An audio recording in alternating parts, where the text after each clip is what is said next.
How are we doing, chat? Happy Friday.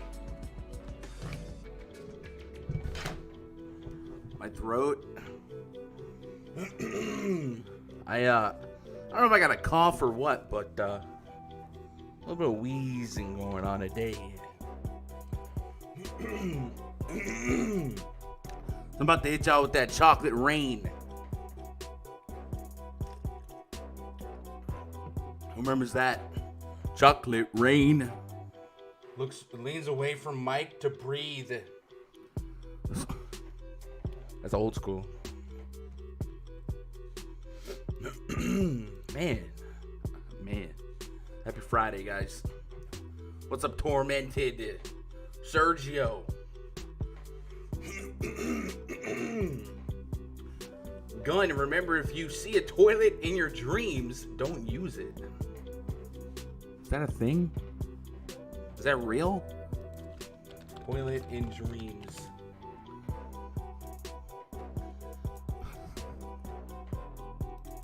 Dreams about toilets, what do they mean? As famed neurologist Sigmund Freud hypothesized, our dreams are deeply connected to the real world and hold importance in our daily lives.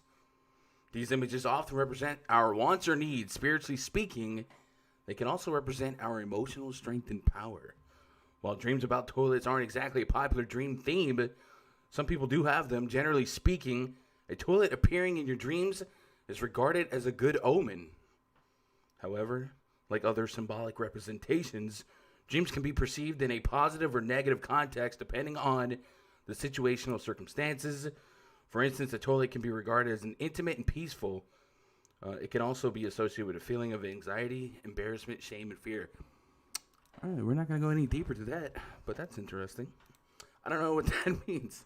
What's up, A-Dean? Torment says, I wish GPP payouts were more like poker tournaments. pay out less people and don't top load the payment so heavily. It used to be like that. Used to be like 12% rake. DFS used to be free money, yo. Free money. 2015, 2016, when I first went full-time, not only was it free money, it was free money because there wasn't a bunch of me's and a bunch of DFS media corporations, blah, blah, blah, giving out information and creating sharp players, making casual players sharp, right? Like the other day, DeAndre Jordan was 70% owned. And for us, it's obvious, but I'm telling y'all, half a decade ago, DeAndre wouldn't have been that owned. But aside from that, rake was lower, payout structures were better, and you even got, like, there was referral programs with constant slow drip kickback. So, missed those days a lot. I really wish I got into DFS a year or two earlier. But nonetheless, my mama didn't raise no punk. We out here grinding every day still. What's up, Dez?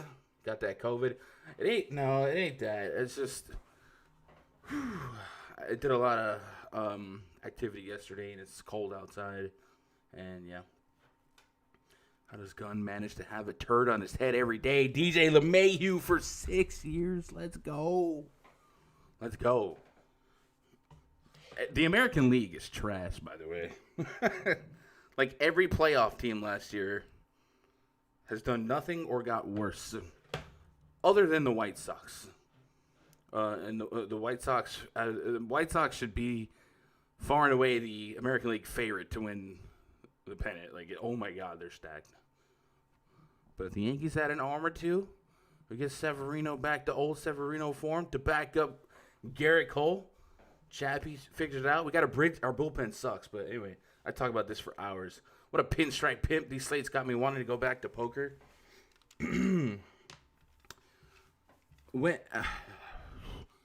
Probably not next week, the Monday after next, I'd like to put up some more topical content to kind of address feelings like that. Because there's still a way to create an edge in DFS. You just kind of have to change it from how we know it. And what that means is find some more niche sports, some more niche sites, niche contests, and go after it. And I definitely think there's still money out there to be made. But people like us, we're just chasing that 100K, competing with 100 to 300,000 lineups, you know. But I do miss the good poker days. I would love, in a rapidly evolving United States when it comes to sports betting, I would love poker to come back. And if we could have a governed, trustworthy online poker, I'd be game for that. But the poker boom was amazing, and it was my full-time job for like 6 months, and then Black Friday happened. But the concepts and math behind poker translates so well to condition you guys for daily DFS. So if you guys have never played poker, I think that would help your game theory quite a bit to kind of learn it in your spare time and maybe grind some micro stakes online. Gunn's best bet. Wood and Sabonis both delivered 100-plus last night. You're the best. Man, I tell you what, I tweeted this last night. Kelly Olynyk was 50% owned on FanDuel last night, and I had none, like zero. Like, I understood in a vacuum what like Kelly Olynyk had 30 fantasy point potential. But on FanDuel, there was Christian Wood. That was a lock. There was Sabonis without Depot against the Blazers. Raw points. So, like, those two were far and away pre-flop over Olynyk. But then, like, Chris Boucher and Pascal Siakam pre-flop. Like, there was no way in my mind that I could get to Kelly Olynyk at all, knowing that I felt like the power forward had some of the highest raw point potential, while guard and forward was stacked with Houston value. But yeah, so I don't know who made Kelly Olynyk 50% owned, but my PayPal account appreciates you, right? Tormented, like those huge tournaments, so 100K to first place, then you got to make it like top 10. Meanwhile, it's 300K. Yeah. There's a lot of things that DFS could do to evolve, and still be casual friendly. The concept that I've been dying for, clamoring for, every few years, there's like Snake Draft DFS. FanDuel has it in their lobby. And we've seen other draft.com. We've seen sites that take DFS, and the most fun thing about season-long fantasy, NFL at least, is the draft. So to combine it with DFS is so much fun, but it also takes out the creativity that we have, right? If I do a 10-man NFL or NFL draft, baseball draft, like it's Trout, it's Mookie, it's Bell, you're just taking studs. The site that comes up with salary cap snake draft DFS, man, that's it for me. I would be all over. I would just be zoned in. So every couple of years, every year or so, these sites dropping snake draft DFS. Add a salary cap system, and I'm in, bro. I'm in. And then we don't really necessarily have to worry about the ownership game and stuff like that. Tables are open SoCal. Man, real life poker versus online poker is so different. What's up, Momo? What up, Chris B? W German. Hope you guys are doing well. Giancarlo all day. Yes, sir. Yankees forever beat Tampa Bay. Tampa Bay got worse, right? No Charlie Morton. They trade away Blake Snell. We got the younger Severino gun. I hope we get the old Severino, yeah. Gun, I'm at my local Walmart. There's a fat head of you sitting on the wall. What do I do? You probably take a selfie with it. Enjoy it, appreciate it, but leave it there for others to appreciate, okay? My likeness is here. Oh, my goodness. Is that a fish fan sighting? Julio, why is the Knicks game on at 197 total? I mean, the Cavs just be scoring 90 points as it is, right? And then a slow-paced team, so that's why. Guys, later tonight, I'll be on the road driving to Minnesota. So wish me luck. One of the things that I posted this morning in the RunDFS.com VIP, I'll talk about it again later, was the next 5 days of coverage for VIP is going to be a little different. But I do believe that if I were to pick 5 days out of the NBA schedule, that doesn't include the All-Star break, next 5 days are weird. So there will not be a live stream again on this channel until next Friday. Next Friday we'll be back. But the weekend, there's an all-day wonky slate Saturday. We've already seen games postponed. It's going to compete directly with NFL playoffs. So I can't imagine the prize pools are going to be great anyway. Sunday is another all day. There's earlier games on Sunday. The latter half of Sunday competes with the NFL again. So obviously there wouldn't be any need or desire for content as it is to begin with, but I won't be here anyway. Monday, Martin Luther King Day, all day stuff. I will have coverage for it in the VIP, but there will not be content on the YouTube channel. Tuesday is just a 2-game slate. Both games at the same time, so no content for that. But I will have spreadsheet coverage, I believe, in the RunDFS.com VIP. And then really the biggest slate that I'm missing for a live stream is next Wednesday. It's a big slate, so I apologize. I won't be here for that. But that Thursday is a 3-game slate. I could potentially have some up for Thursday. It's just a 3-game. But Friday we'll be back in the mix. You guys gave me 100 likes that one video, so I have to get a cat. So I have to go drive up and get the cat. So it's your fault, really. Blake Snell was a bust last year. If Blake Snell stays in the World Series game, I don't know. Put the fat head of gun up for the ladies to enjoy, maybe. But we're going to have a whole lot of, but when I get back, there's a lot of content in my head. In addition to just live streams, right? Unsubscribe, no content for the 2-gamer. Shout out to CJ McCollum for costing me a tournament. Last night was high scoring, very high scoring. We had scrubs dropping very high scores. We had studs dropping very high scores. After the Houston game kind of rounded up, I was looking at my top lineups, and several of them had Steph Curry versus Jokic. And for some reason, I just had this idea to play Dame Lillard, but I talked myself off the ledge, and that almost never works. Basically, I was like, man, do I global swap to Damian Lillard in a game that probably is more competitive? And I was like, nah. Steph Curry against the Nuggets, Gary Harris rolled out. Damian Lillard's on night 2 of back-to-back. So I stuck with Steph Curry, and usually if I make that decision, Steph Curry drops 20, Dame drops 80. But it worked out for me. So yesterday was a really good day. Jokic, Wood, Sabonis was tier 1s for me. On my DraftKings player pool, Boucher was tier 1. The only landmine I really hit was Yusef Nurkic, man. He got injured. He broke his wrist. What can we do? But a 5K, he was well on his way, right? We go pull up the Portland game. Nurkic, 21 minutes, almost a point per minute. So if I would have got 28 minutes, it would have been fine. Nwaba and Ben McLemore definitely were not the plays. But I had a 30% cap on both. And then there was just so much salary that I ended up with 45% Devontae Graham, which was okay. But me being really low on the Miami Heat was what really did me well. I had plenty of pressures to chew on the small forward spot on FanDuel. I was completely out on 50% owned Kelly Olynyk. What? And I was low on Tyler Hero because I just thought the game would blow out, and it did. Have you ever taken your player projections and used the bet props? Yes. I feel like for strikeout props and stuff like that, I love baseball props and just betting baseball. The main reason I don't do more with betting is because in my state I don't have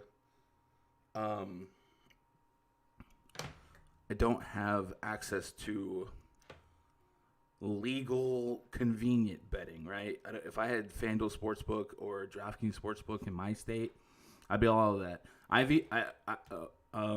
even considered moving to Colorado this year, but because of the pandemic, I was like, let me hold off on that. Colorado's expensive.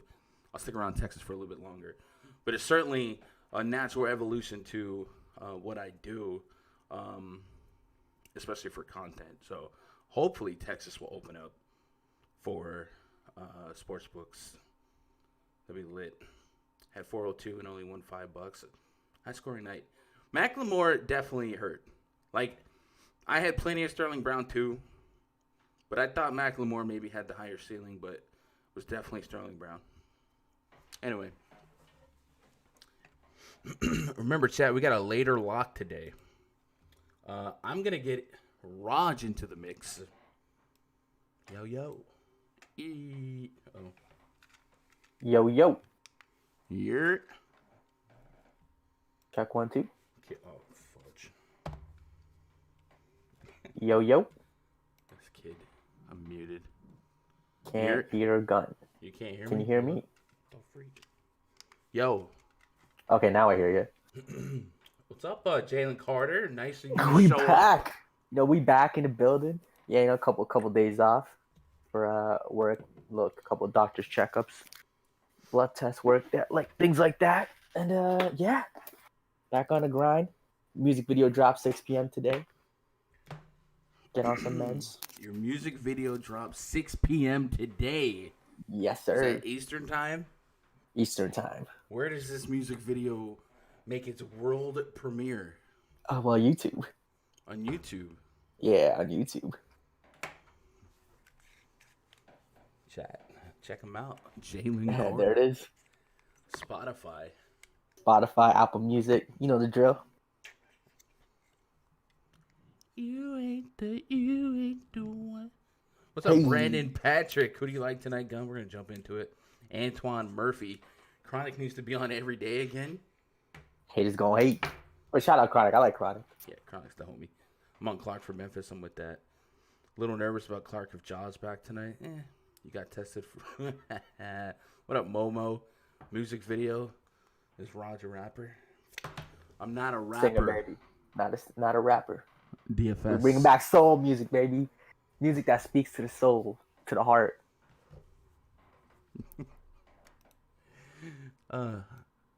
bink tournaments. I do that. I'm not a rapper. I just did the VIP lineups the past couple nights, just last minute, and I think got unlucky with 2 injuries back to back, Gordon Hayward and Nurkic. Yeah, we can't do. All right, let's get stuff going on or get stuff started, chat. We've been lollygagging long enough. First game tonight, Orlando Magic at the Boston Celtics. Project starting 5 for the Magic: Cole Anthony, Dwayne Bacon, James Ennis III, Aaron Gordon, and Nikola Vucevic taking on Peyton Pritchard, Marcus Smart, Jaylen Brown, Tristan Thompson, Daniel Tice. We got 213.5 total. We'll go to the injury report here. We'll start with the Boston Celtics because there's a lot to kind of digest here and kind of get ahead of some stuff here. So Kemba obviously still out. Jaylen Brown, health safety protocols listed as questionable. Boston had to shut down its practice facility for a couple days due to COVID-19 issues within the team.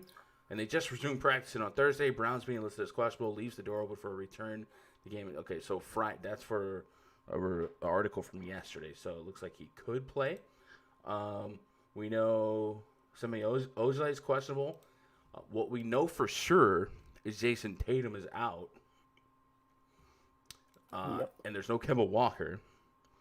So naturally, Jaylen Brown should assume extremely high amounts of usage, and we'll go to the on-off court tool over at Fantasy Labs. And for this season, we'll just take off Jason Tatum as is. There's no minutes for Kemba. And Jaylen Brown has a 33% usage rate and 111 minutes of sample size. So if Jaylen Brown's able to give it a go, I got him at 37 minutes. He's 9K on FanDuel, 8,900 on DraftKings. There's a lot of 9K guys that we just never normally pay 9K for. Just thinking ahead, Zach LaVine's 9,500. And then a couple guys are in blowouts. Andre Drummond is 9,300. Love the spot. He's got a Q tag. But 30+% usage is usually that sweet spot. That's superstar levels of usage. So maybe it's an uncomfortable click, but maybe it's a lucrative click. So definitely have to have Jaylen Brown in my pool. Should be able to give it a go. Marcus Smart's price on FanDuel at 6,200. I like that a little bit more than 7,600 on DraftKings. So he'll be in the mix. Peyton Pritchard, kind of an uncomfortable click, but he does exist. And Jeff Teague, kind of cheap on both sides, where you could see 25 to 30 fantasy points being a best case range outcome. And in that sample size of no Jason Tatum, Jeff Teague actually had the highest usage rate, but it's in a much more consolidated sample size of minutes. So you can only take that with a grain of salt. So Jaylen Brown sticks out a lot.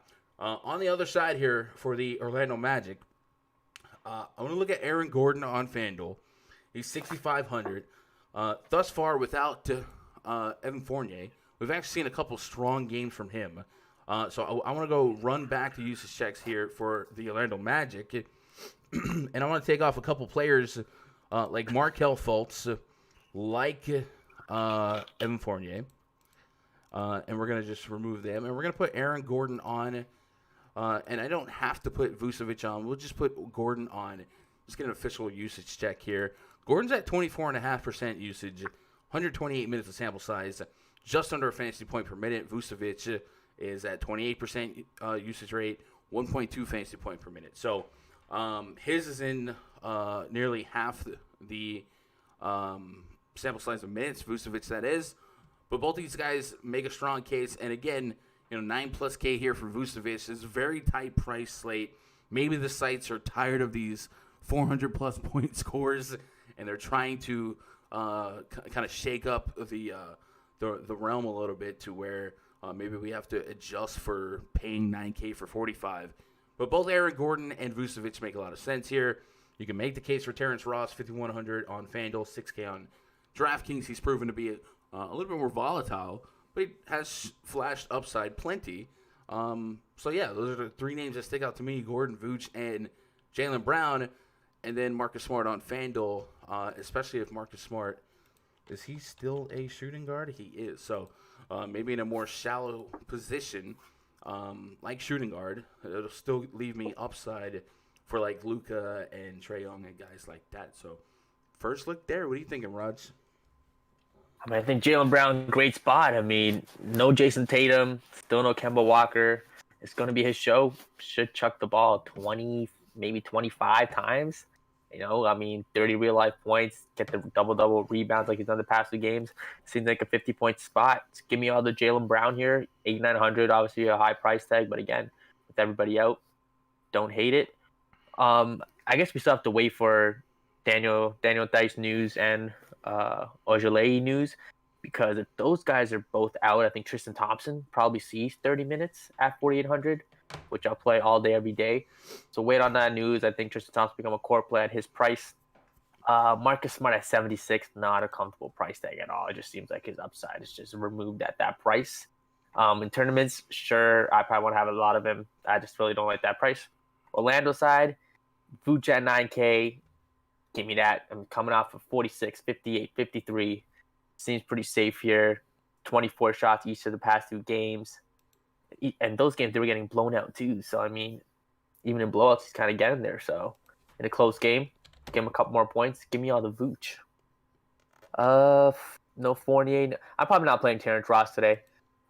He's just been kind of cold lately. He's the type of guy you want to play when he's hot. When he's cold, stay away from him. Seems like a little bit of a dud at 6K. Not in love with him. It's just Vooch for me. Aaron Gordon's interesting. Price tag's at 7.3 now. He definitely has that 40-point game. There's other guys at the power forward spot I like a little more, but I don't think he's a terrible play. All right. Has there been like more updated news on Celtics ins and outs? Like for sure, like Jaylen Brown news. I'm looking, but I don't see anything updated. So hopefully that'll drop soon. Chad, if you have seen something, let me know. But yeah, we also know that Robert Williams out. So that front court could be really shallow, like you said. Tristan Thompson wouldn't be a fun play, but you gotta put some type of success on somebody else other than just Jaylen Brown, right? Like Jason Tatum and Jaylen Brown, there's been a couple games where they coexist, and you put a couple of these guys half the price of a Jason Tatum. Like a TT's it's not a comfortable play, but yeah, he could fill the role, and then, man, would it be crazy for Marcus Smart to drop 40 plus? It would.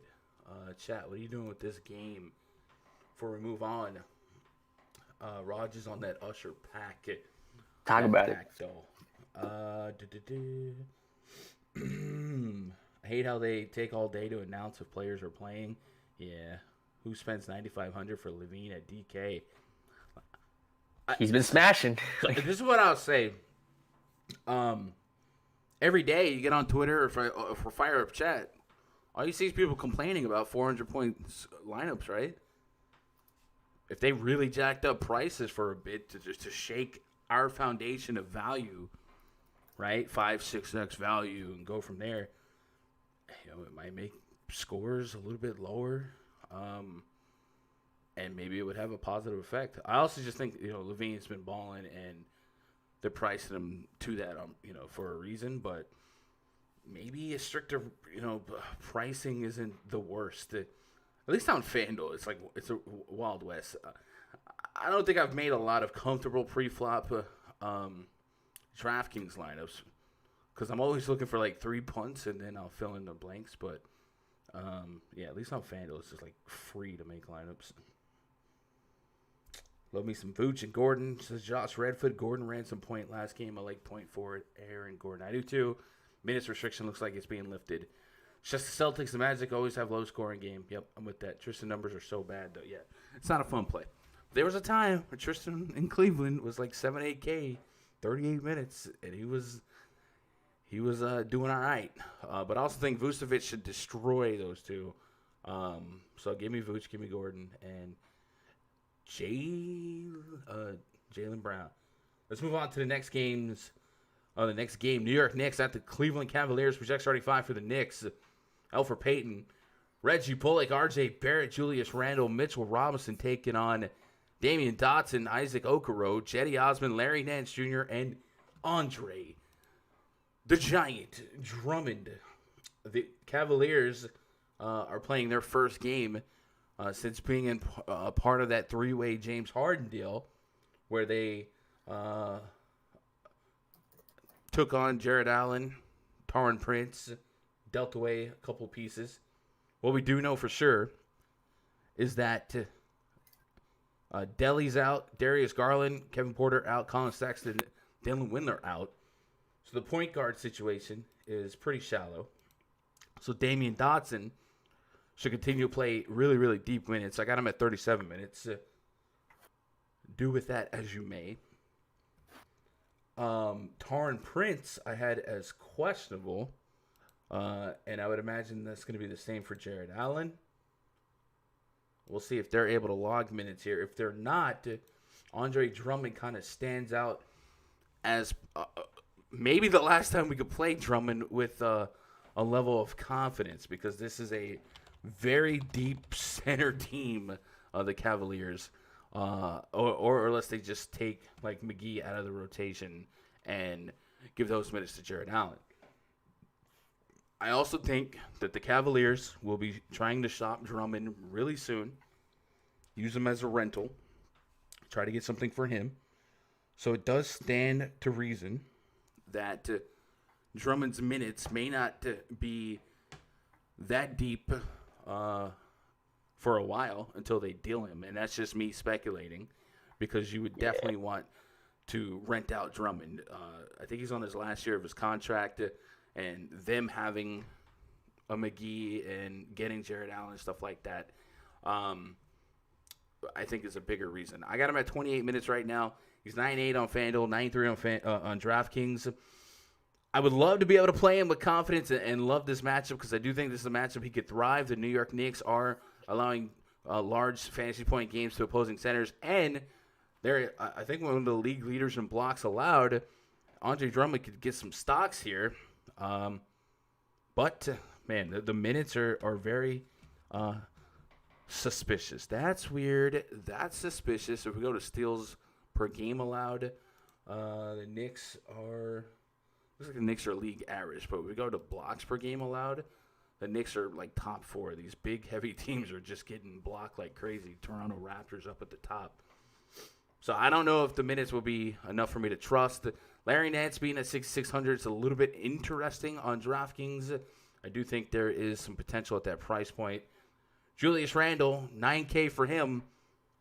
He went right back to playing deep minutes. We were worried about that 30-minute game 2 games ago. But I started selling myself more and more on the fact that that was the third game in 4 nights. Night 2 of back-to-back. And I was hoping Thibodeau would go back to the well there. And him versus Durant on ESPN or whatever that game was. He showed up and showed out. But I think the thing with Randall is I need nearly 40 minutes for him to get there. We talked about this total. It's a 196.5 total. It's probably the lowest spread that we've talked about on the stream in a long time. So I'm not really there on Cavs because we're giving them like 90 points, which is about what they've been scoring every game. They have a really low pace and one of the worst offensive ratings in the league. Like, they don't have a point guard.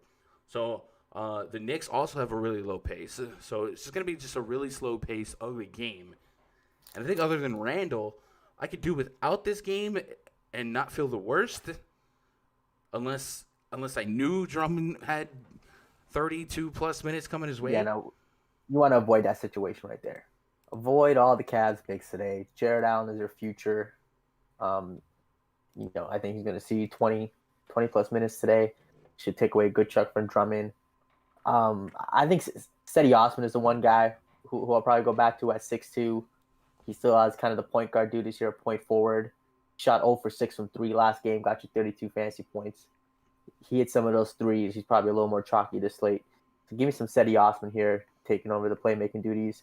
Dotson at 5'2". I think he always has some upside there, coming off a bit of a dud game. Still get you 30-plus at 5'2", so I don't hate that. Give me some Dotson, give me some Cedi, give me Randall, prime spot for him. Gave us 63 last time against Cleveland, 44 minutes. I think that game went to overtime. But if he sees 40 minutes here, should be good for 50-plus. 9-1, I'll take that all day, every day. And I feel like either Barrett or Payton will probably smash here or can get there. which one. It's a bit of a coin flip. Raj, you are way too in on this game. Like, what? I like that. I mean, well, the Knicks I generally tend to like just because the minutes. Bro, the Knicks Right? are the second slowest paced team in basketball. The Cavs I are the understand the fourth slowest. pace. The pace is there, The but it's two also teams the have minutes. this is the bottom two offensive ratings in basketball. RJ Barrett's been playing minutes and been absolute garbage for fantasy. I'm still gonna take a shot at a guy playing 38 minutes. It's just what I'm gonna do. He's gonna, you know what I mean? I mean, RJ I Barrett. guess, but like, I think if you have more than two players in this game, like you're pushing it, and even one is like my limit. Like this game is garbage. It's not. Yeah, I mean, on the surface, it's not the most beautiful game to target. On the surface, what do you mean I'm on saying, the surface? this is why you dig a little deeper. You can't just be looking. Oh yeah, slow The pace. Cavs have been without a point guard for how long? And they've been absolute garbage. They're not scoring points. You're not going to take shots at any Cedi Osman, 35 plus minutes. No. Two bad defenses. I mean, like, I get it, but I don't have to. I'm going to play some cats from this team. I get why Bruh, you wouldn't. You are not allowed to be in my Discord tonight and tilt when the Cavs have 80 points. Fair enough.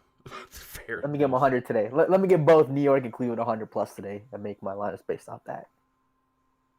You're out here targeting the lowest scoring game. Like, what? Like, I was looking away and I was like, why are you still talking about this game? Like, what? It's Randall. Minutes. It's Julius Randle money. and move on. No, the minutes, no. Cedi Osman, Julius Randle. Give me some RJ Barrett. Shout out to the Canadian. Yeah, okay. Next game on the docket, Dallas Mavericks at the Milwaukee Bucks.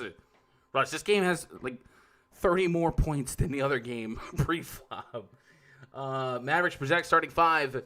Luka Doncic, Tim Hardaway Jr., Wes Iwundu, Kristaps Porzingis, Willie Cauley-Stein, taking on Drew Holiday, Dante DiVincenzo, Chris Middleton, Giannis Antetokounmpo, and Brook Lopez. 228 total, 7.5 point spread for the home team, Milwaukee Bucks. Game number 2 for Kristaps Porzingis, back with his old buddy Luka. And it definitely picked up a lot of stress from Luka in that game against the Charlotte Hornets. But the Charlotte Hornets are not the Milwaukee Bucks. So the Mavericks will still limp into this game short. Several key players, Maxi Kleber, Dwight Powell, Jalen Brunson, DFS, Josh Richardson. So the backs are against the wall. But Luka Doncic is 11.6K on FanDuel, 11K on DraftKings. And there's been several times where I've doubted him really against this Bucks team. And it's just kind of got there. So I feel like I'm going to have tier 3 levels of exposure to Luka today just in case. I can't get to Porzingis at this price until, his minutes are up and he starts working that conditioning back. But you give me maybe 30 minutes of Trey Burke in this pace, I'll take a shot. James Johnson's been a point per minute puncher's chance. 4,200 on FanDuel, power forward spot. I'll take a shot. 46 on DK. Okay, maybe. On the Bucks side, Drew Holiday is questionable. Let me go to the injury report on him, get an update. I got him as probable now, so he should be able to go. Drew Holiday had a massive game his last time out. Outside of Giannis Antetokounmpo, the Bucks have had several guys be very, very viable. Brook Lopez had a monster first quarter last game, kind of survived off of that. But we've seen 40 pluses out of Middleton. Dante DiVincenzo on FanDuel, 4,600. I'm going to keep taking shots because there's several games where I'm getting 25, 30 fantasy point windows. And then Giannis. If Giannis and Luka, that old question, if you had a 11K in your util left, do you go Luka or do you go Giannis Antetokounmpo? Raj? I'm going Luka Doncic here. Again, I want to get both in a lineup. I mean, you put them both in a lineup, they both get you 70 plus. I think there's enough value today to build a strong lineup with both of them. You're left with 4,700 on DK. Not what you want. Not what you want. Yeah, no, that's not happening. So you got to pick one. Yeah, give me Doncic. I just think he has to do more for this team.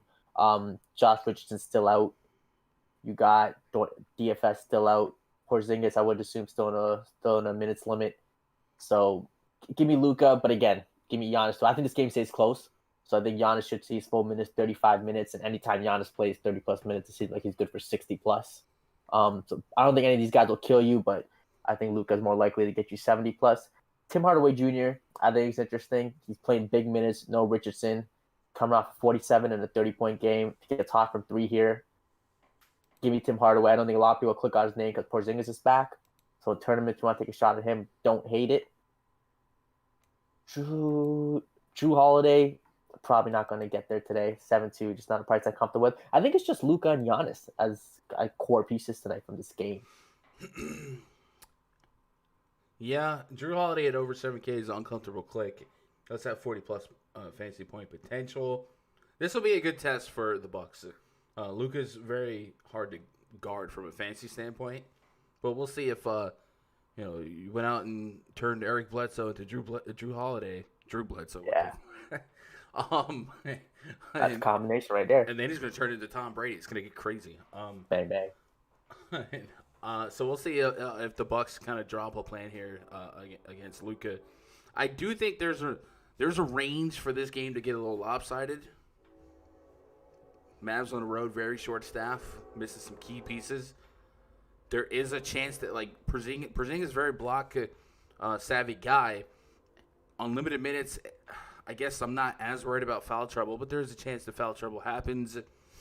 So I'm kind of like, if he did get in early foul trouble, just worst case scenario, Mavericks are kind of in trouble. I do think Willie Cauley-Stein's interesting at 4,500 on DraftKings.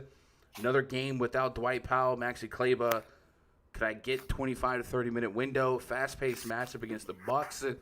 I think that style would kind of suit him. There could be 15 minutes for Boban again.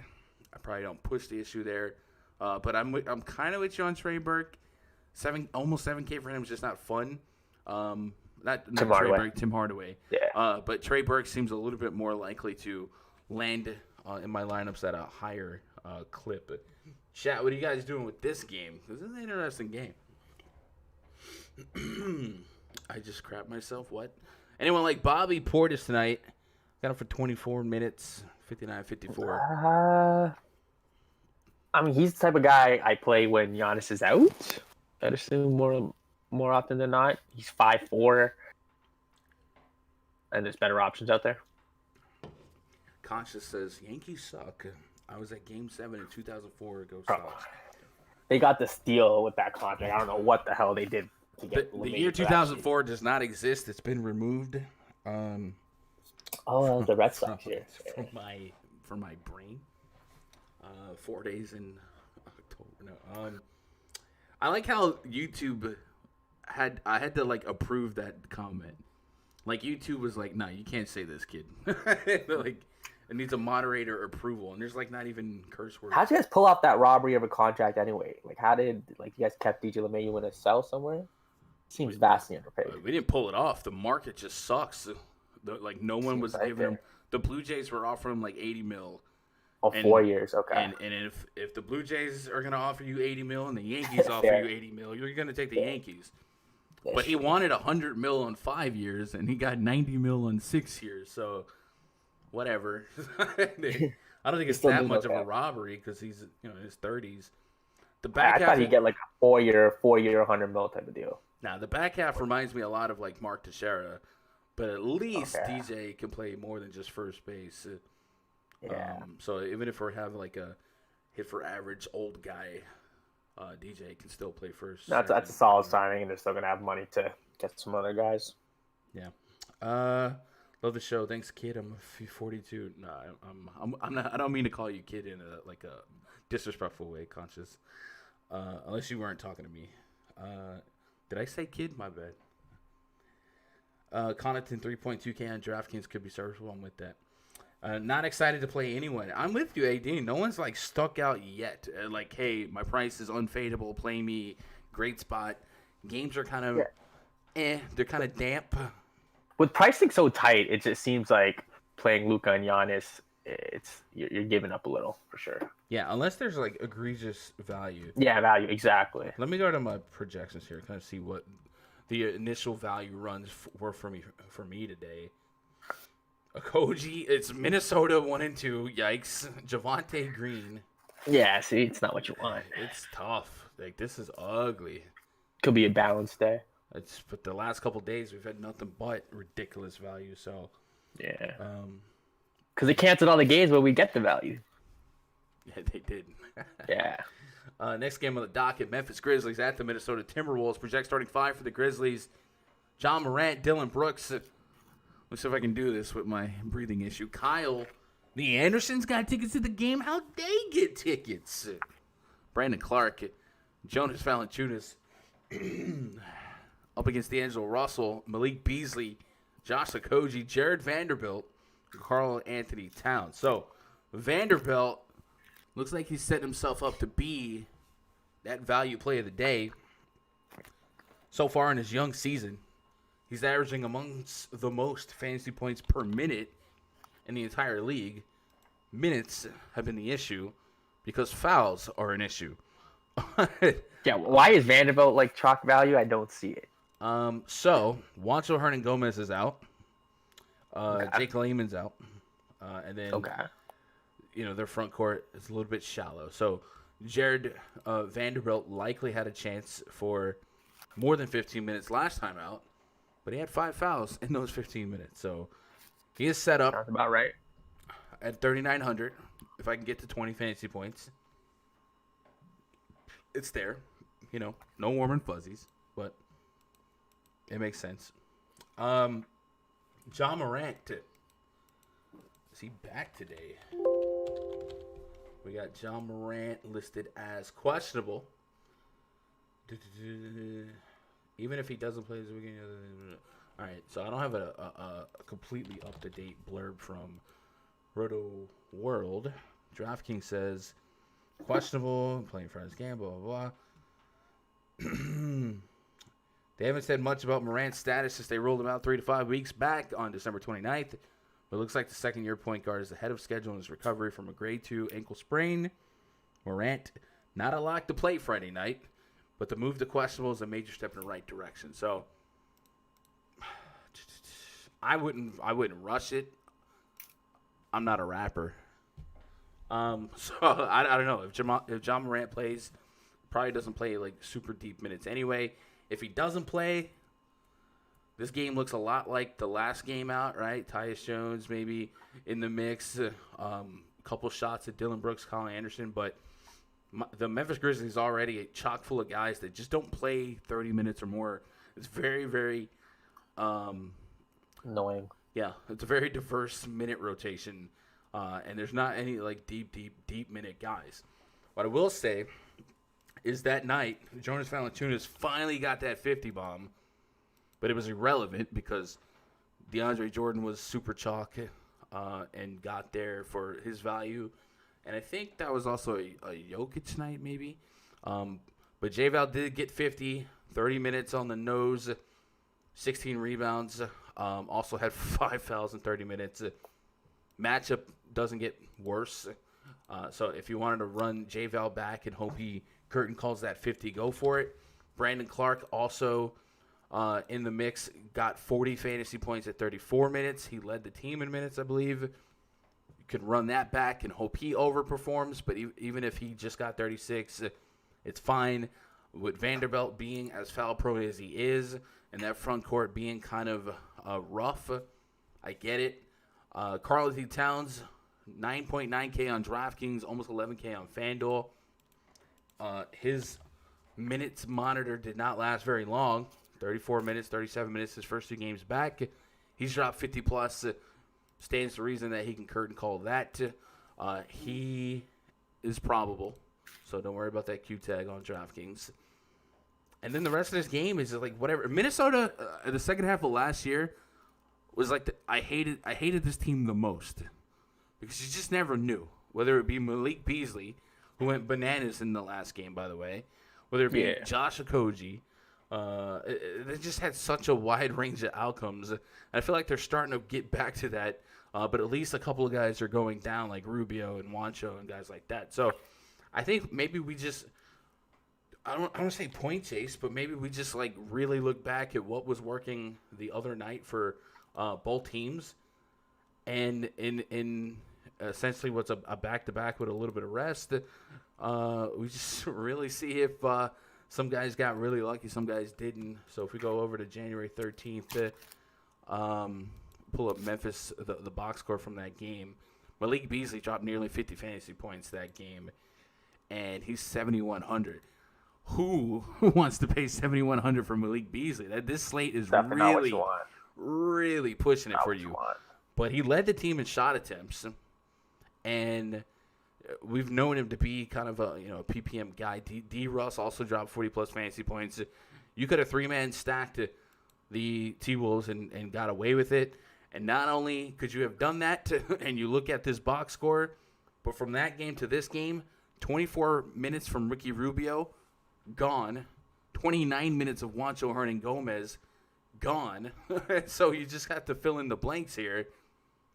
And you could sell me on the same three, Cat, Malik Beasley, D. Russ having to play deep minutes, pick up the production anyway. Not that there's a lot of production to pick up, but yeah. And then Jared Vanderbilt, like we said, so far this season has been very point per minute, just very foul prone. So those are three I'm looking at.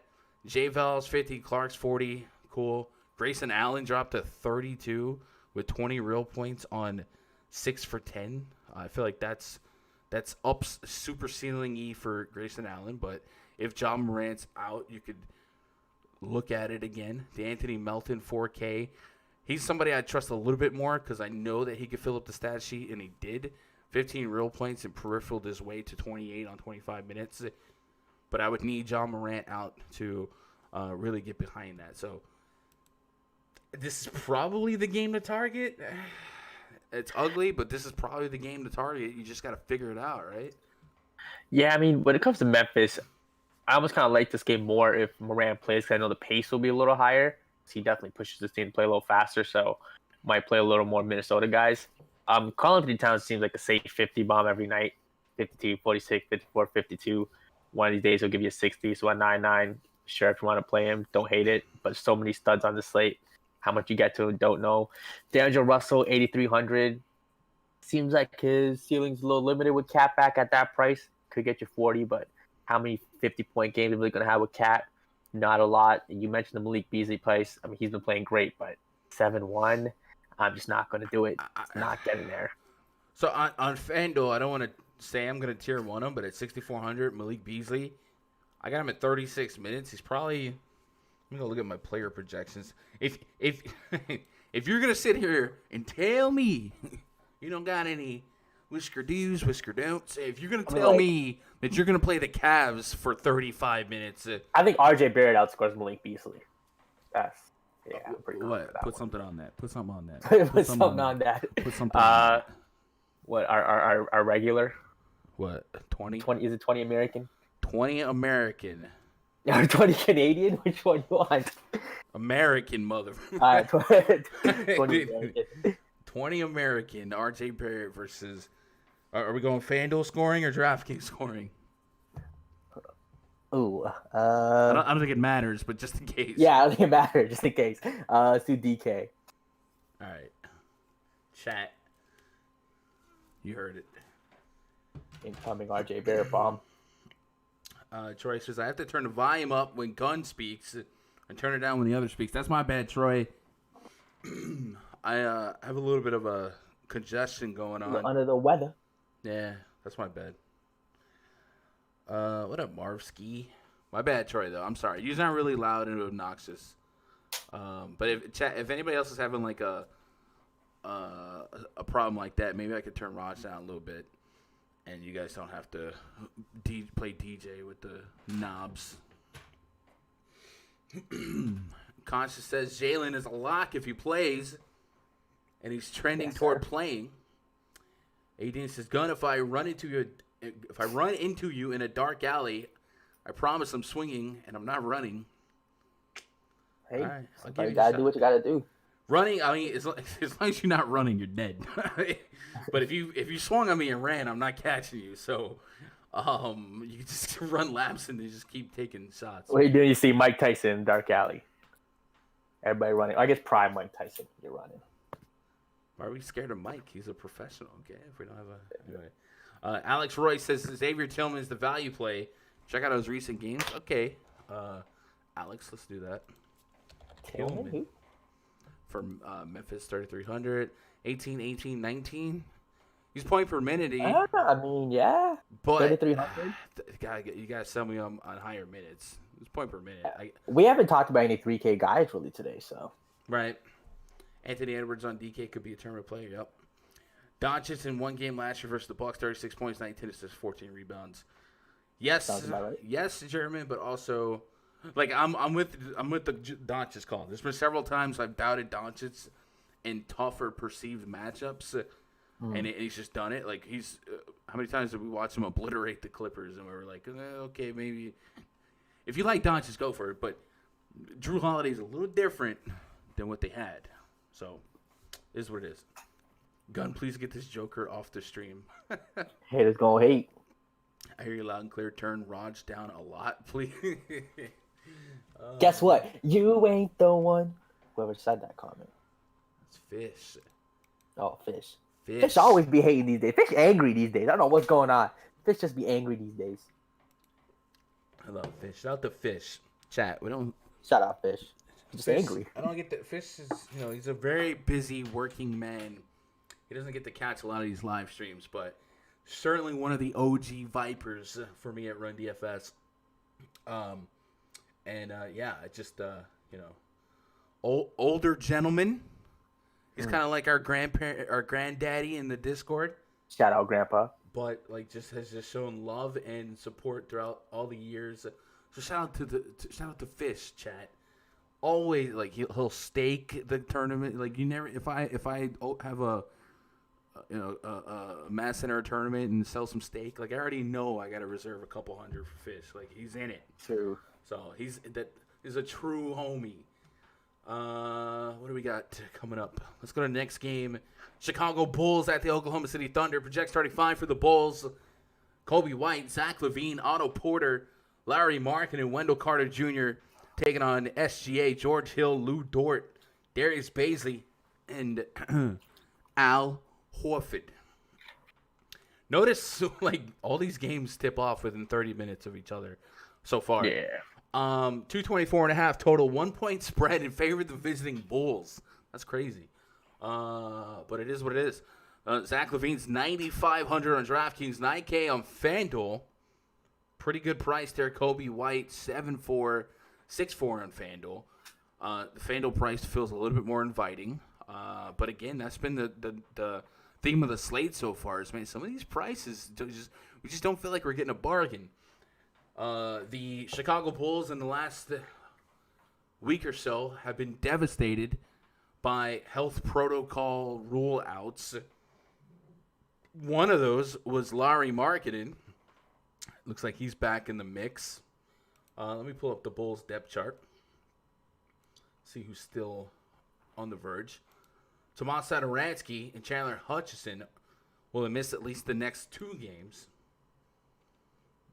But getting Markkinen back as the power forward could make that forward front court minute rotation a little bit different. Otto Porter, Pat Williams could, go back to splitting minutes at the 3.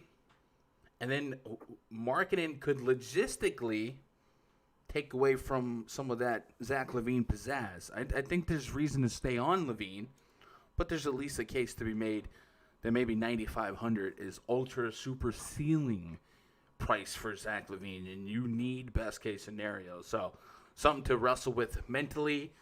On the Thunder side, the only guy so far that we've seen that looks like he should demolish his price point is SGA, right? This SGA price point is... They just won't move it. They won't. And we've seen signs of life. The last 2 games, the Lakers game blowout, what are you going to do? Not a good matchup.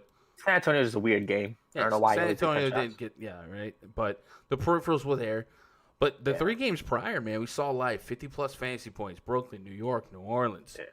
And this is Chicago. It is Chicago. So you got to believe that Chicago opens up the doorway to get back towards that 40 to 50 fantasy point area.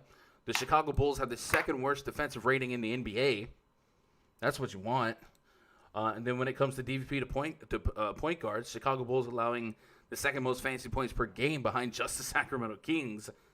SGA's in a nut matchup, a nut spot, and he's the first price on the slate, really on both sides, where I just feel like I gotta play that. Like that's got to be tier 1. So it's got to be tier 1.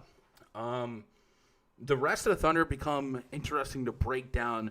Probably the second most interesting person for me on this team is Darius Bazley, who is listed as questionable.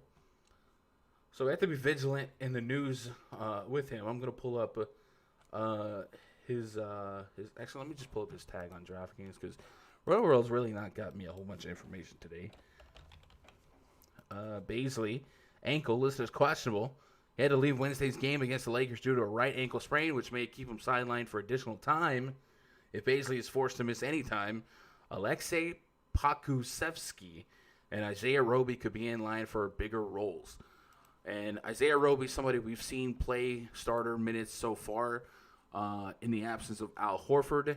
But I also think if Bazley were to miss, we might look at Al Horford. Even if he doesn't miss, Al Horford could be just a chip in a chair shot against this Bulls team that are allowing a decent chunk of points in the paint.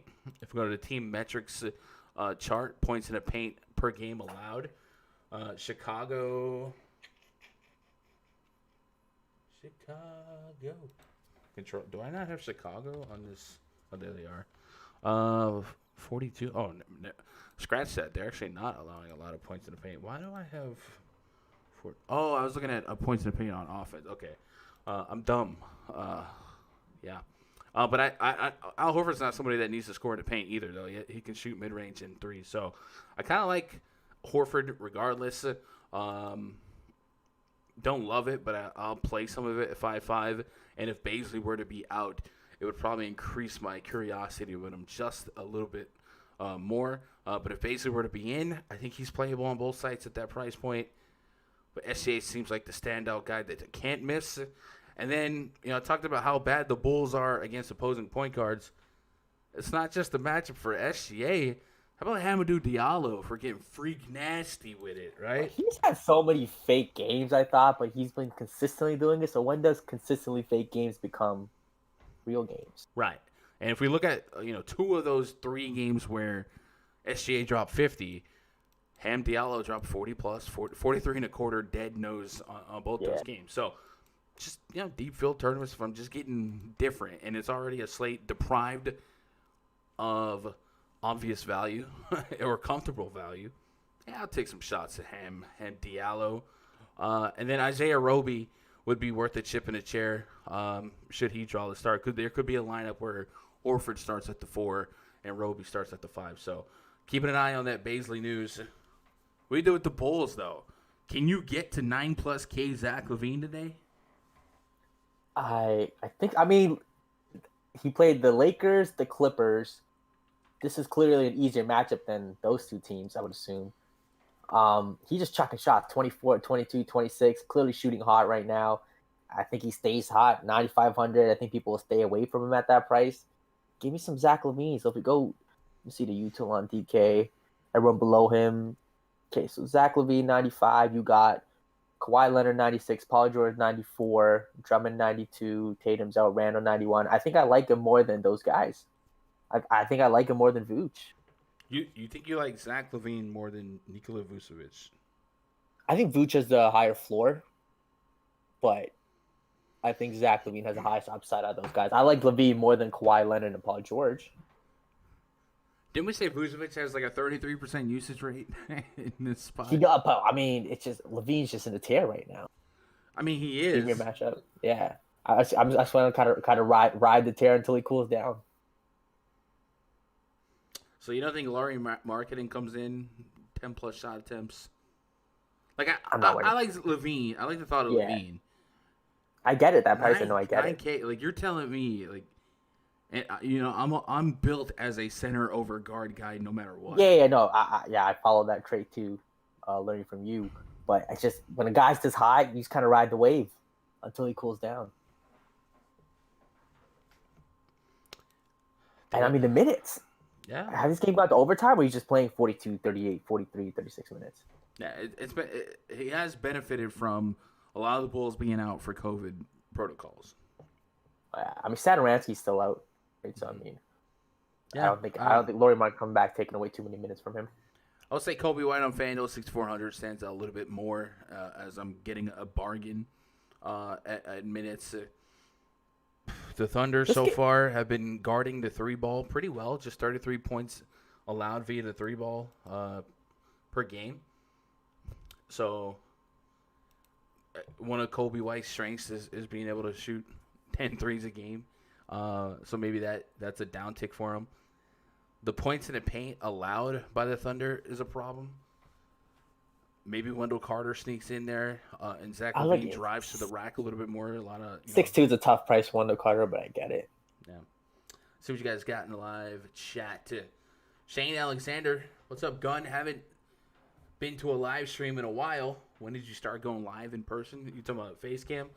I put out some face cam videos last year for baseball and stuff like that. But that just seems like the natural evolution of live streaming. A lot more, I guess, a lot more trust and rapport. Scientifically, statistically, research has shown that viewers feel a better connection. So I figured, why not? Hopefully, this green screen. One of the things I will be doing when I come back, maybe we'll launch it the Monday following this Monday, so in 2 weeks. I was wondering what to do with the green screen. We had the Christmas tree up. I think I'm going to sell the rights to the green screen every stream. I was thinking about $20. $20 as long as it's PG. And I got the idea because the other day one of the viewers was like, how much to put up a Daryl Strawberry picture, right? Just in the background. So I think that'd be something fun we could do. $20 per stream we could do 1 to 2 hour streams. So if you guys want random pictures of whatever behind me, but as long as it's like PG and not like not crazy, or like not competitors or nothing that's like malicious. We'll have don't be a college student. Don't be a college student like myself. Where I think in the bedroom wall was like Jessica Alba and and what was the other one? I had a poster of another girl right on top of the bed. So anytime a girl came over, I'd be like, "Oh, that's cute." Okay, what are you gonna do? Chronic says SGA price won't move because he's a trash can. I think Chronic just hasn't been able to get one of these 50-point games for him. W. German. So far, I got Vanderbilt and Grant Williams as value. Grant Williams could be really interesting, especially if Tice can't go. We already know that front court's a little short. Solid picks. Gun. How about a balanced build on FanDuel? Some Fox. Beasley, Russell, Clark, Jovel. I'm with that. You're all over that Memphis game, but I'm with it. Fox has also been volatile for me. Levine is ceiling price, no meat on the bone. I'm kind of with Chronic there. Much more volatile. I definitely would not be playing Levine over Vucevic heads up. We'll see. Marpsky says Nurkic surgery on wrist out at least 8 weeks. He was just about to get back in form. He was. It's tough. But now we got to start dabbling with hairy gels, and maybe they hate us because they ain't us Cantor. I've been dying to bring that back. Maybe, right? Chronic says, I'm going to spend the $20 and put my face on it. I mean, you could. Like, literally, like, if you just you can put your face, you could put your dog, your cat, whatever you want back there, as long as it's good, right? I'm down for Daryl, see? Save money switching to Geico. Let's go. Wonder if Raj is still on the Barnes train. We'll get there. Yo, Gun, getting in late. Did I miss any tier 1s for FanDuel? I think Malik Beasley has a shot. on FanDuel. Izzo. But so far, this slate has not been, like, super obvious, I think. Kings game could blow out easily. Definitely could. All right. It's almost 4:20. What are we on? Yeah, Chronic, watch your alarm about to go off. Atlanta Hawks at the Utah Jazz. Next game on the docket. We're going for 8 p.m. to 9 p.m. Eastern. Project starting 5 for the Hawks. Trae Young, Cam Reddish Jr., DeAndre Hunter, John Collins, Clint Capella. Up against Mike Conley, Donovan Mitchell, Bojan Bogdanovic, Royce O'Neal, and Rudy Gobert. A 226.5 total. And the Utah Jazz favored by 6. Hawks, a couple games off, right? COVID in the mix. I normally Utah is not like a starting point for us to create lineups, but I think today could be. And I'll tell you what, one of my favorite plays is probably going to be Jordan Clarkson. I don't know if he's going to be tier 1 worthy, but he's 5,200 on FanDuel. And we saw against the Cavaliers, and I was a little low on on him against the Cavs just because of the pace and whatnot. But when Joe Ingles got rolled out, I jumped on him.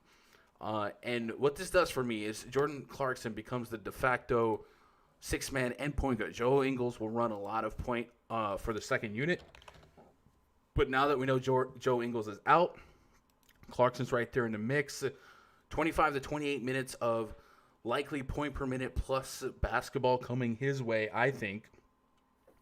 So I think you can get 30 strong out of Jordan Clarkson. And this is one of those slates so far where there's not a lot of obscene value.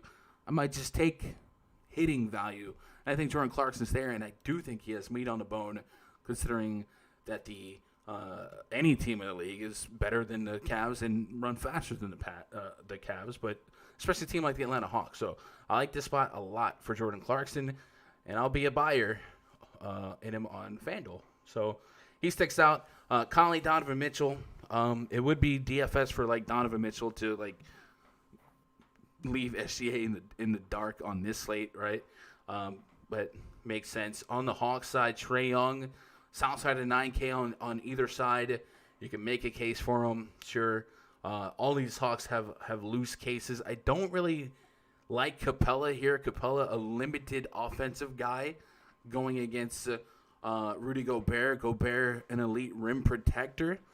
And it's just going to be really hard for Capella to get off and make his own I don't want to say make his own shots because he doesn't do that anyway, but to really get off offensively. So I'm probably down on Capella, even though we've seen some strong games from centers against the Jazz.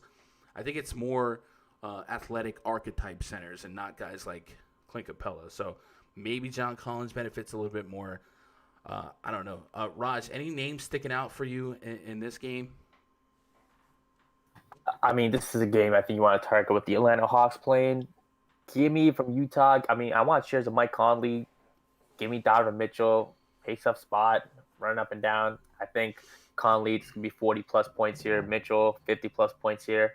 Rudy Gobert at 7-8. I think he's a guy that might get overlooked today. Coming off mediocre games, 35, 35, 19.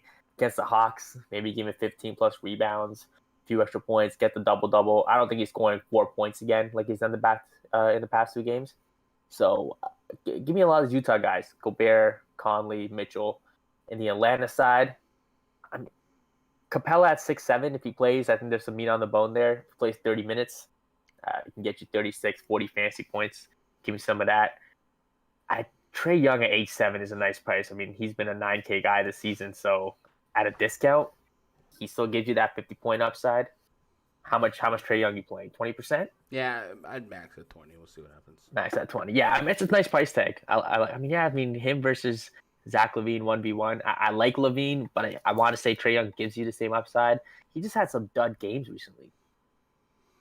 Yeah, I mean, but that's Trae Young basketball. That's Trae Young. DeAndre Hunter, 6K. I mean, he's a consistent stud. I mean, consistent 30-point guy at 6K.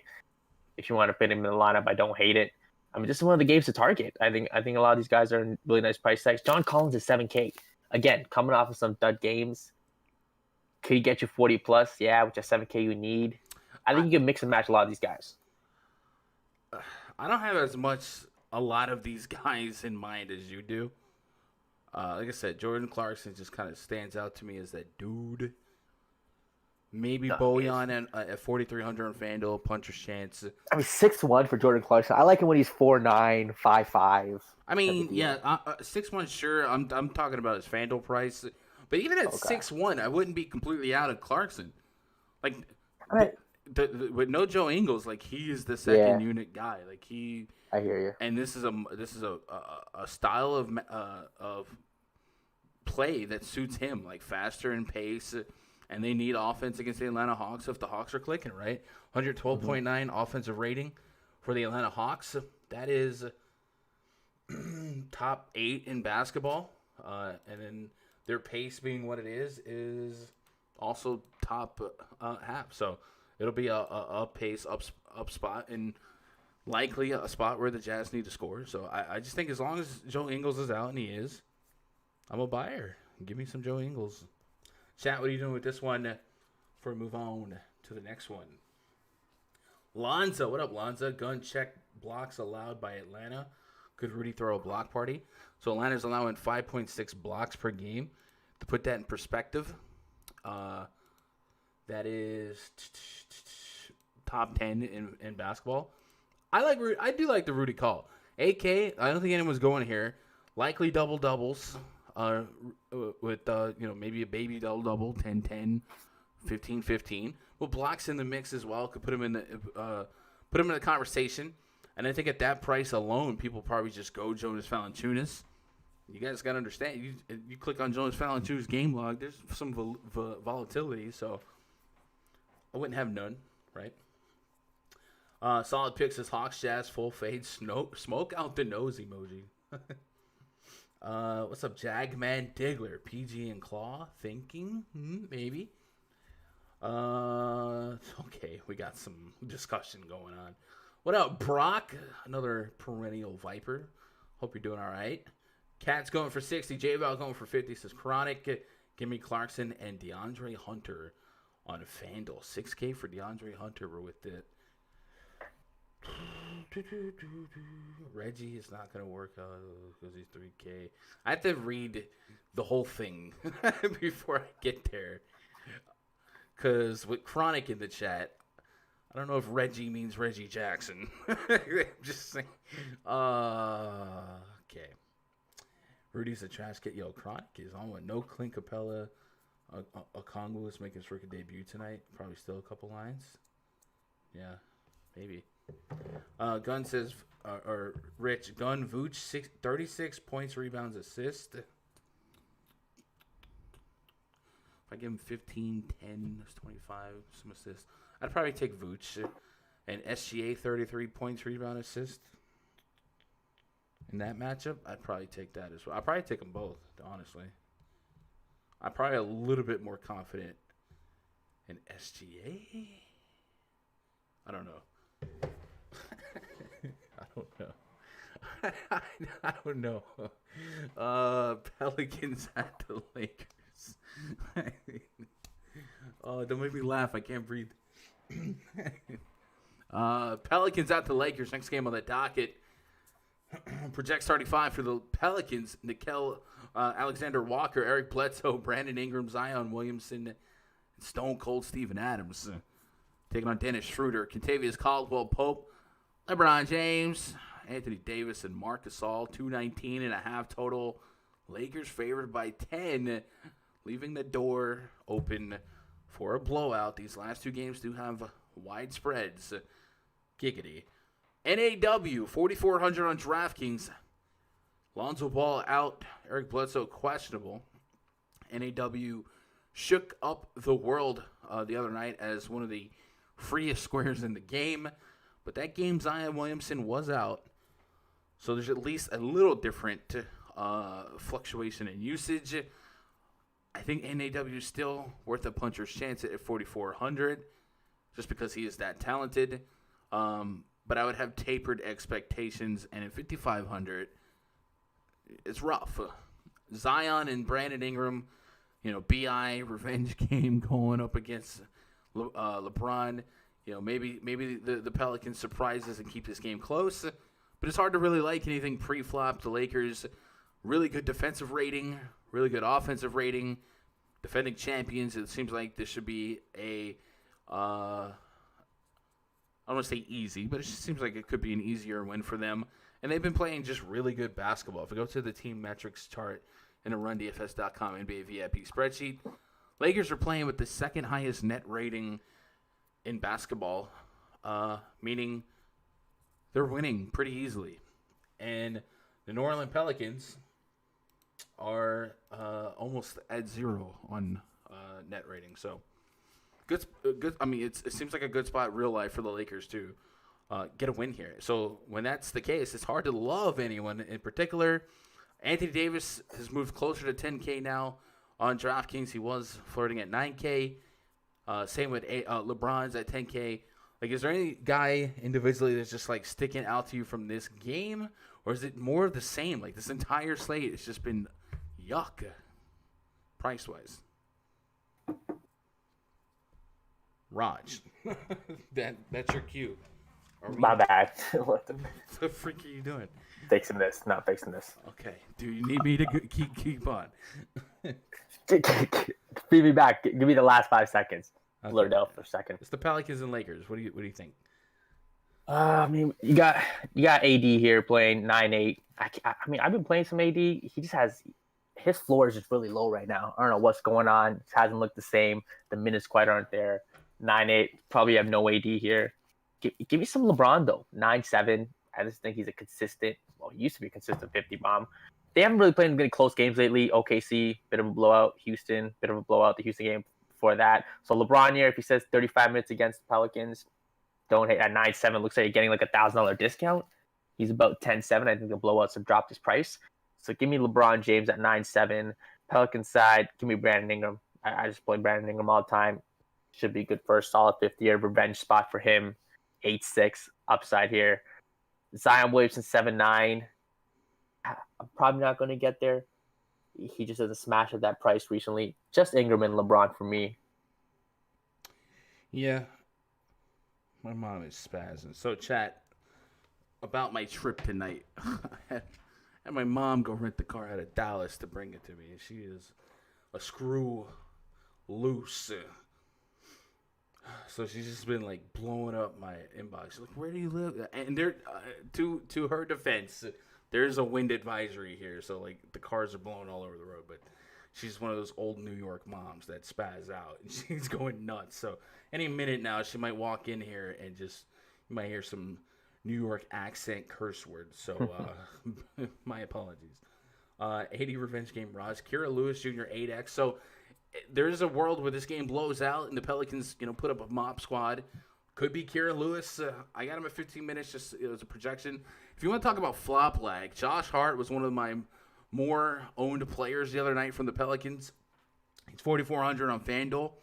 If he comes off the bench in this scenario, even in a blowout, 4,400, this could be a flop lag opportunity for Josh Hart to be a great play tonight. I got him for just over 20 fantasy points. I'm a little bit more of a buyer on FanDuel. It's probably the only side I would have exposure to him today, but yeah. Andrew Collins might get to some risky JJ Redick at only 3.8. If you can get 15 to 20, you might live with that on this slate. Just worried about a blowout, yeah. Harrell at 5,600, okay. What's up, Kellen Allen? I think if you guys thought if you're playing blowout potential here, sure. That's tough to build lineups, but heck, this year has just been so blowout centric that it's possible. I don't hate the thought there. I think we saw that AD was probable. LeBron's been questionable every game this season, so I can't really read too much out of that, right? Josh, have a good trip up to Minnesota. I appreciate that. Patrick Beverly, questionable. So if Beverly were to be out for that game, sure. Mom, the meatloaf. Mom, worry about the Kings blowing out before I worry about the Pelicans. You think so? I mean, that's not a crazy. No, I mean that's not a crazy statement though. I mean, it's the largest spread, but yeah. Neil, what up, Nade? How would you be worried about the Clips blowing someone up before the Lakers? Yeah, that's what I'm saying. Like, I don't think it's a bad thought. Like, I understand being weary on the Kings, but I don't think the Lakers are just getting it done. Nas Reed's a good value play today on FanDuel. Yeah, I mean, the thoughts there. If we got Juancho Hernangomez out, Jared Vanderbilt likely steps up, but he's been very foul prone. So maybe Nas Reed has to pick up something. And Nas Reed could even just start. We'll see. How many times has LeBron or AD actually been in the optimal lineup? Ticks me off how these guys are professionals and make millions yet get blown out consistently. It's a very tough year. What's up, Lauren Page? How we doing? All right, we got one game left on the docket. Take a pause for the cause and let you guys know about the RunDFS.com VIP section. Chat today after lock. I'm driving over 1,000 miles. I'm going from Texas to Minneapolis. I got What a simp! What a simp, chat. I got a 4-night stay at the Hilton in Minneapolis. And they set me my itinerary. One of these days has a low of negative 11 degrees, bruh. It's gonna be crazy. But tonight, regular day, Canada. Tonight, I'll be spending like my 2 a.m. driving through like Iowa. It's gonna be ridiculous. Anyway, play my song in your car ride. What I'm saying is, chat, is I won't be around for the next 4 or 5 days for live content. But at the top of the stream, I talked about how the next 5 days of NBA is a little different anyway. The weekend slates suck. Monday's the all-day MLK slate. I will have full coverage in the VIP, but there won't be a stream for it. Tuesday's just 2 games. So I think you guys will forgive me and be able to move on. And then next Thursday's just 3 games. So as a token of my appreciation to the Vipers who maybe get a little less hands-on coverage this weekend, I did reduce VIP while I'm gone. So while there may not be daily live content on the YouTube channel, I will still try and have my hands on content, projections, all that stuff in the Discord, and try to get a couple of voice chats, stuff like that. I already did my NFL spreadsheet for the weekend. I already did my player pool, VIP lines, all that good stuff. So there's still content. I'm still working. I literally bought a laptop just for this trip. But because I'll be a little less hands-on. What laptop did you get? Just some HP laptop.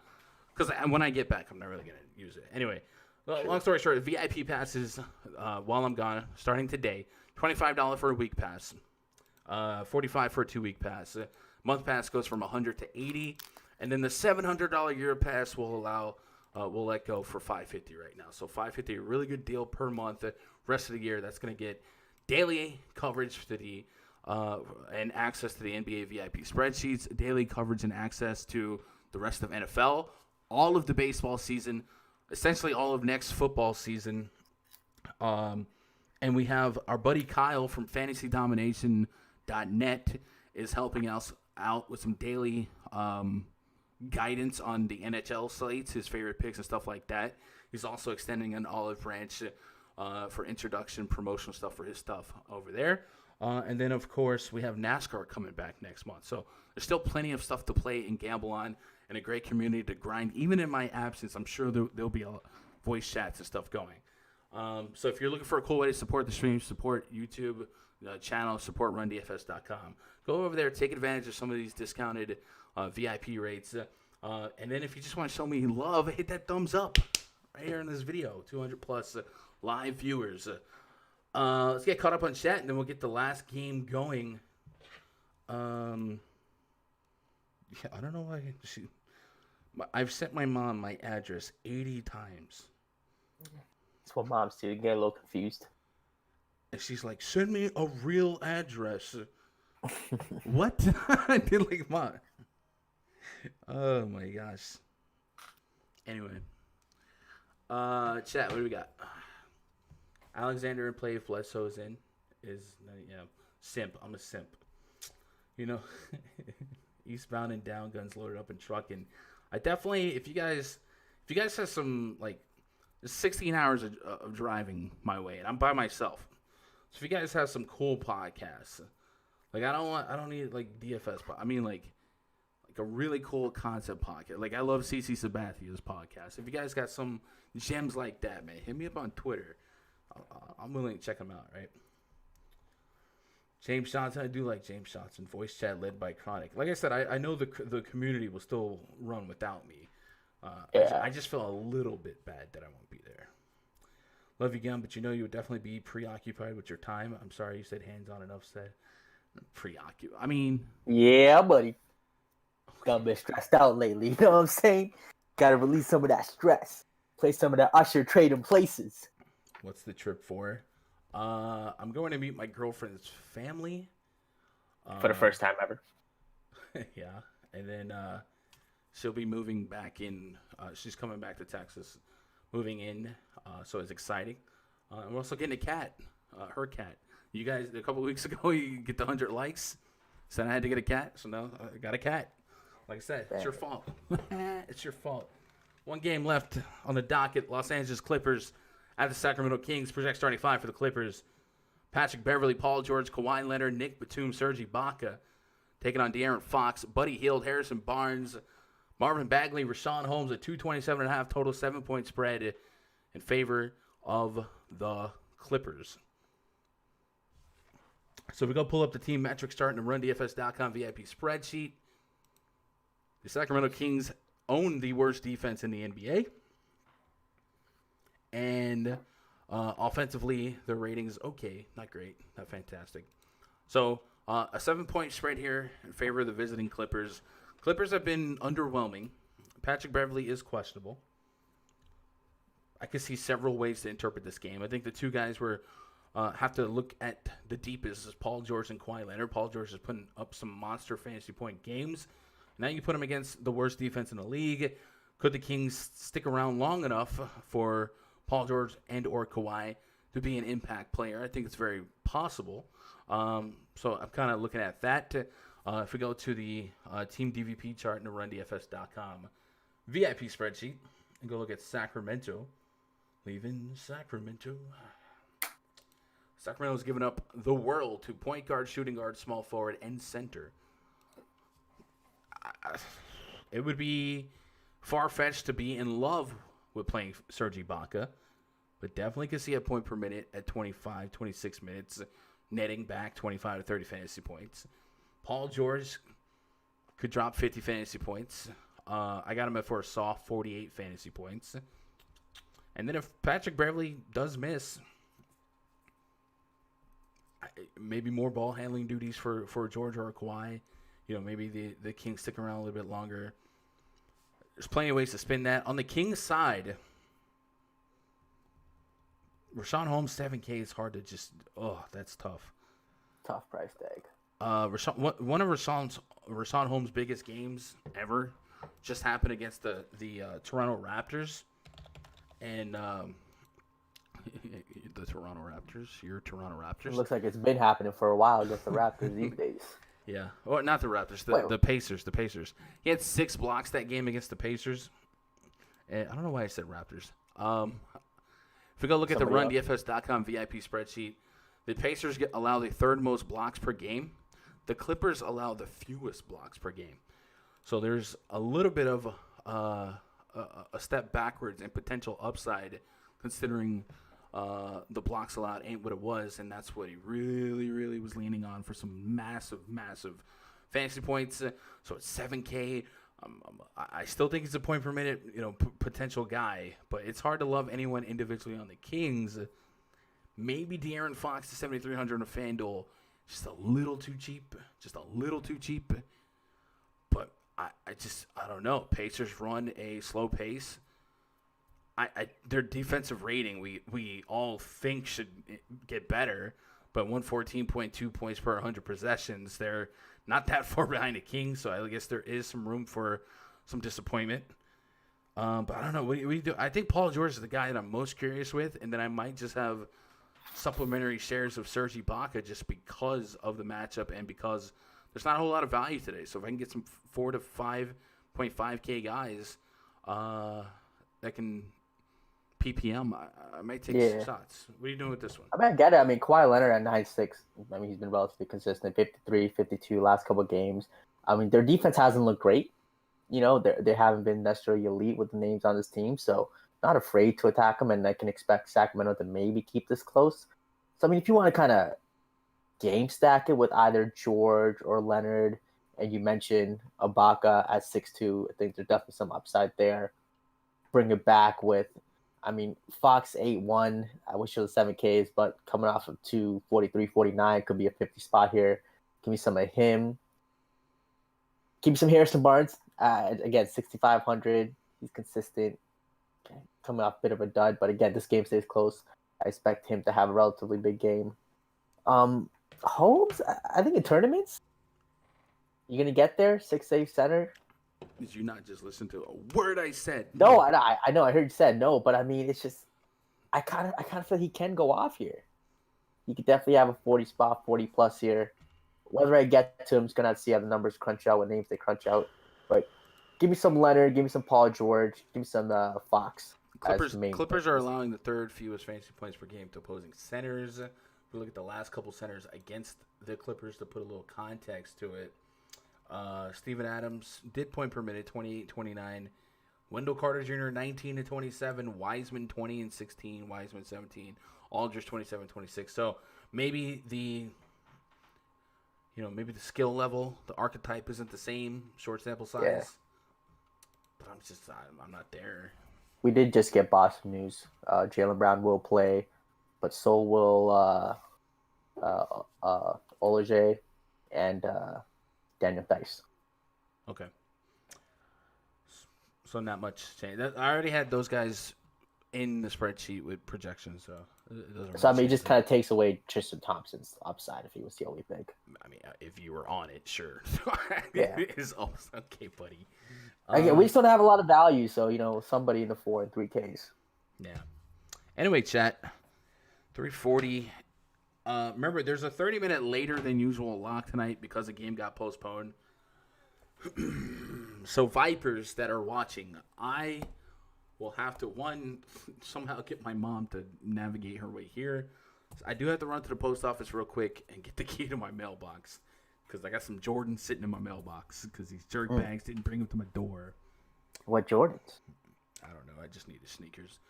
And then I have to go to a local enterprise to add me to something, whatever. Anyway, so what I'm getting at is I may be a little bit late to voice, but bear with me. I'll definitely be there in the RunDFS.com NBA VIP Discord, but I will be there. So chat, you want to show some love, get yourself some VIP passes, be part of the community over the weekend. If you're playing NFL, my NFL work is done. My projection's done. My player pool done. I'm not a rapper. And then that's it, man. And then if you guys want to check out Raj's new hit single, Bang bang. Jalen Carter, You Ain't the One. That's going to world premiere right here on YouTube, you said? Yep, If 6 you p.m. out route. tweet it, I'll retweet it. Hey, Those let's of go. you following me. I will read seriously, Raj, R&B. I have a Jalen Carter Twitter page that I just started, so I'll follow you there, and I'll post it there, and so I'll check tag that it. out. We joke on Raj. Everyone should follow their dreams. So Let's go. that'll be it, chat. I appreciate you guys hanging with me. For those of you that won't be in the VIP, I hope you guys have a great next 4 or 5 days. I love you guys. I appreciate all the love and support in the last week on the channel. 200 viewers, like that. That's humbling. Like I love that. Every day we go live, we end up with a real crew, right? Yeah. So I'm gonna try and catch up with. There's over 150 people using gun, not even showing love. What are you gonna do? Ibaka, tough matchup. Drop the mic gun. Did we say yes to Brooke Lopez earlier? I'm not really pushing. I wouldn't be there on Brooke. Brooke had just a monster first quarter that last game, and then just slow after that. Kawhi or AD? Probably Kawhi. But it's not anything like I'm going Kawhi. Yeah, AD just hasn't looked like himself recently. I mean, AD's fine, but if for some reason LeBron was sent out for rest management, he's been questionable every game, but if for some reason he was out, it is what it is. Anyway, I appreciate you guys hanging out, guys. I hope you crush it tonight. I still have a couple hours left to work in the VIP, but I will have spreadsheet stuff for the most part during my vacation. I call it vacation, during my journey, but we just won't have daily YouTube stuff. For the live streams, I will be back next Friday. We have a big slate on Friday. I maybe could make something happen on Thursday, but there's only three games on Thursday anyway. So I won't see a lot of you guys till next Friday, but I will be on Twitter. So if you guys ever want to tweet me questions about any slate specifically, I'll still be researching on the road and all that good stuff. And I'll try my best to interact with you guys. I appreciate you guys hanging out with me. I love you guys. Good luck. God bless. And go win some money.